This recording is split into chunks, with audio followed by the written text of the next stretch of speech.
escala en París, Aida Palau.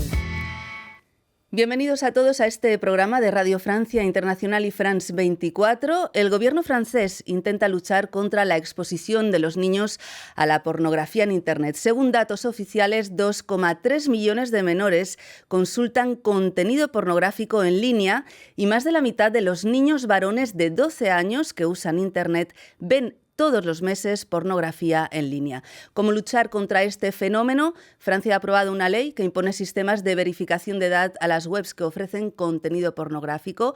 Vamos a hablar de todo ello. Hoy hace escala en París la psicóloga española María Hernández Mora, especialista en la adicción a la pornografía. Muchísimas gracias, María, y bienvenida. Muchas gracias. Bueno, usted es doctora en psicología y fundó el Servicio de Consultas de Adicciones Sexuales y Pornografía en el Hospital Simone Weil en las afueras de París. Es el primero en Francia. Además, también hizo la primera y única tesis doctoral en este país sobre la adicción a la pornografía y es la cofundadora de la asociación Déclic, Salir de la Pornosfera. Las formas de consumir pornografía, María, han cambiado muchísimo desde la llegada de Internet. Los menores no tenían acceso antes, ¿no? O era muy difícil, ¿no? Era a través de revistas o de videocassettes que se pasaban. ¿Usted cree que el acceso fácil a la pornografía ha provocado más adictos? Sí. Entonces, bueno, no solo lo creo, sino que se ve en las cifras de los estudios científicos. Se sabe que ha habido dos olas principales en las que han ido aumentando, ¿no? La adicción a la pornografía. La primera es la aparición de Internet en los años 2000 y la segunda, la aparición del smartphone en 2007. Porque efectivamente no es lo mismo acumular cassettes o DVDs pornográficos que había que esconder, que había que ir al videoclub a por él, ¿no? Que había que desvelarse, había que gastar dinero, que tener eso en el bolsillo en cualquier momento del día, ¿no? Desde cualquier punto donde haya wifi. Entonces, efectivamente, la facilidad de acceso a la pornografía es uno de los elementos que facilita, efectivamente, un consumo regular que puede volverse adictivo. Y encima los niños acceden cada vez en más edades pronto. más tempranas, Sí, ¿no? Sí, sabemos que de media son los 9 años. La normalización de la tecnología, del uso del teléfono, se hace a los 7, 8 años. Y sabemos ahora que entonces a partir de los 9 muchos niños ya han visto contenido pornográfico. Te puedes imaginar el efecto que puede tener ese primer contacto pornográfico en cerebros de niños que son totalmente inmaduros, ¿no? Vírgenes, y que no tienen la capacidad psicológica y psicobiológica para hacer frente a lo que esa pornografía provoca en su cuerpo y en su mente, ¿no? Porque efectivamente no solo hay sitios especializados, hay plataformas, ¿no? A través de aplicaciones como OnlyFans, ¿no? Que es una plataforma en la que se paga por ver vídeos o fotos o un directo que no es específicamente de pornografía, pero hay menores que lo usan para ver o incluso ofrecer contenido sexual. Es un fenómeno preocupante y extendido. Muy preocupante. Es verdad que ahora cada vez más los sociólogos están estudiando lo que llamamos la prostitución virtual, que se está dando en los adolescentes, incluso en los preadolescentes, ¿no? Esta prostitución virtual, que en realidad es utilizarse para ganar dinero, ¿no? O para suscitar en el otro algo que yo necesito, ¿no? Que es ser deseado, ser mirado, existir, ¿no? Y esa prostitución virtual está causando muchos problemas porque tiene unas consecuencias sociales muy importantes, evidentemente, ¿no? Y se está considerando como una ramificación de la pornografía. Es decir, que hoy en día un adolescente puede volverse un actor pornográfico, ¿no? Un productor pornográfico. Es decir, que cualquier adolescente puede decidir realizar una escena sexual y utilizar esa escena para fines que no tienen nada que ver con el fin de una sexualidad sana, ¿no? Que es en la intimidad, en la confianza, en el respeto, dentro de la dignidad, etcétera. Pornografía directamente, ¿no? Sí, es un modo de producir pornografía. Bueno, los datos son bastante alarmantes. Según un estudio de 2023 del Arcom, que es la autoridad que regula la comunicación audiovisual y digital, los niños que ven porno son cada vez más jóvenes. El 21% de los niños de entre 10 y 11 años consumen este tipo de contenidos para adultos. La progresión ha sido muy grande. En 5 años el número ha aumentado un 36%. Hay 600.000 menores más que consumen porno. Medidas como las del gobierno francés para verificar, María, la edad de las personas que consultan pornografía en línea pueden ser eficaces? Sí, o sea, es evidente que hace falta poner filtros funcionales, que de verdad funcionen, ¿no? Independientes a las páginas pornográficas, es decir, que sean verificadores instalados no por la página pornográfica, sino por otro operador, ¿no? Y es fundamental, como decíamos, el acceso masivo es uno de los factores de riesgo, entonces es fundamental cortar esa accesibilidad, ¿no?, de los niños y de los adolescentes a la pornografía. Entonces, efectivamente es una medida fundamental. Ahora, no es la única. Hace falta tomar medidas mucho más serias de educación de los niños, ¿no?, y de los adolescentes, de formación a los padres, ¿no?, y luego de regulación de contenido. Porque hoy se sabe que más del 50% del contenido pornográfico es violencia sexual, ¿no? Y eso tiene unas consecuencias en el aprendizaje pornográfico y de la violencia sexual, tanto en el niño como en el adulto, ¿no?, que también es muy serio. Entonces, el Gobierno ha propuesto una medida necesaria, pero en mi opinión insuficiente. Justamente hablaba de los padres. ¿Qué le aconsejaría a un padre, a unos padres, para que estuvieran alerta y evitar que sus hijos caigan en esas prácticas o incluso pues darse cuenta de que van a ver pornografía? Sí. Mira, a mí a la consulta me llegan adolescentes con unas adicciones gravísimas, ¿no? Y los padres muchas veces están realmente destruidos, no entienden, dicen, pero si yo he educado a mi hijo como he podido, si he intentado hacerlo mejor, no me imaginaba que esto pudiera llegar en casa, ¿no? Entonces es verdad que yo no culpo a los padres, sé que los padres no han tenido ellos mismos educación afectivo-sexual. Para los padres de hoy es difícil, ¿no?, abordar estos temas, pero es obligatorio.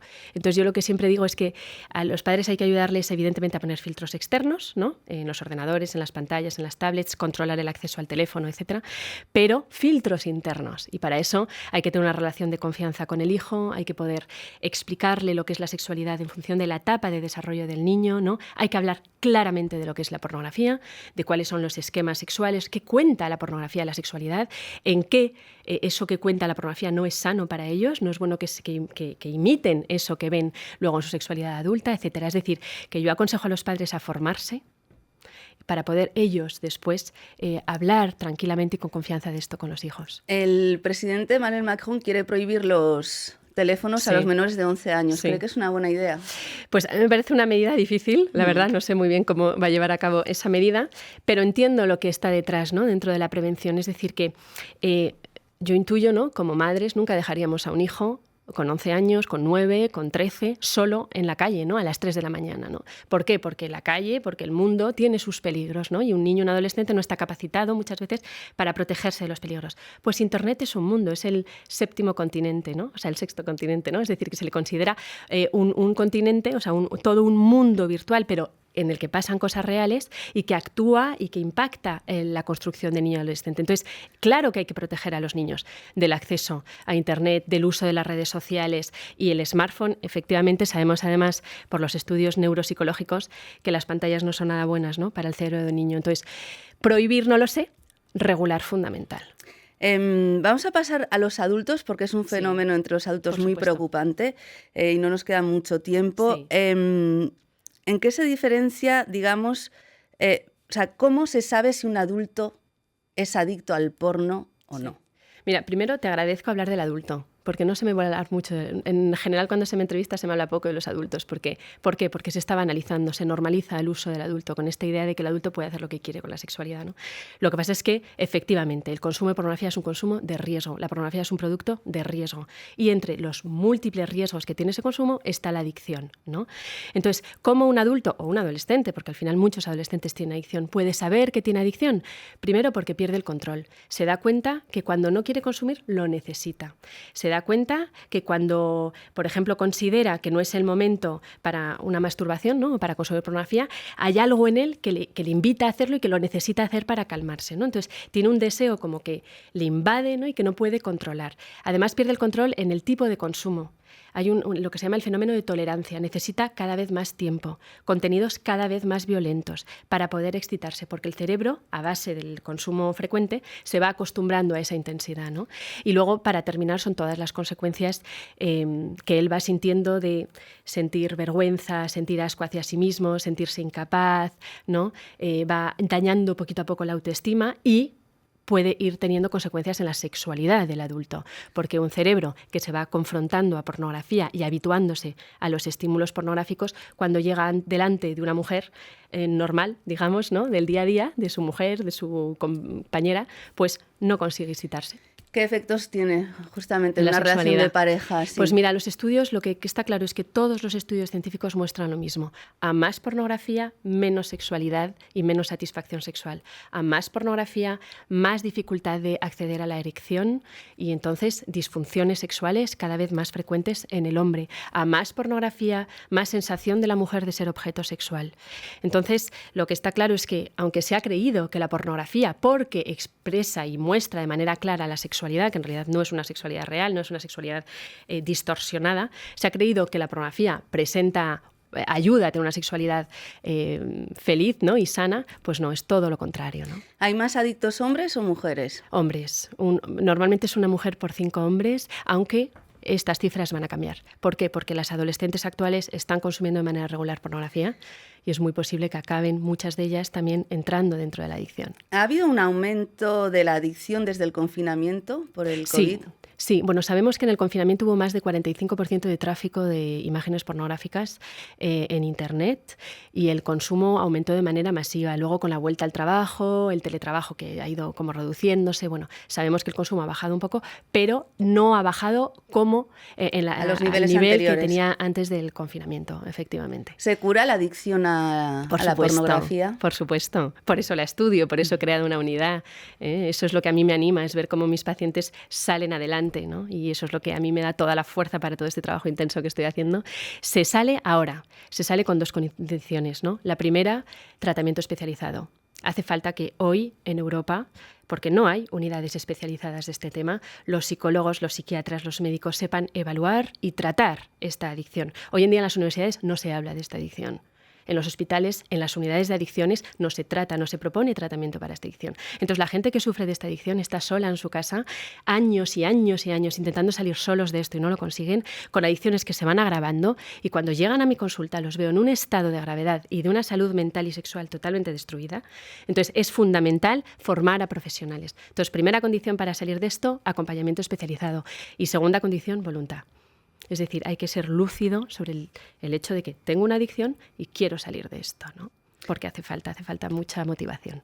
Bueno, pues María Hernández Mora, muchísimas gracias por esta entrevista tan interesante de esta adicción, no sé si poco conocida, pero al menos poco tratada Francia, poco abordada, que es la adicción a la pornografía. Muchísimas gracias. Gracias a ti, encantada. Y muchas gracias a todos ustedes por habernos acompañado. Ya saben que nos pueden seguir también en internet, en rfimundo.com y en france24.com. Hasta pronto, amigos.